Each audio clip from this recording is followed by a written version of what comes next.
কবর প্রতিদিন ডাক দিয়ে বলে আনা বাইতু দুধ। প্রত্যেকের কবর প্রত্যেককে ডেকে বলে, ও আল্লাহর বান্দা, জানো আমি পোকামাকড়ের ঘর, পোকামাকড়ের ঘর।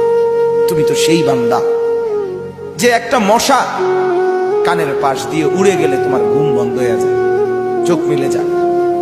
একটা মশার গুনগুন আওয়াজ সহ্য করতে পারো না।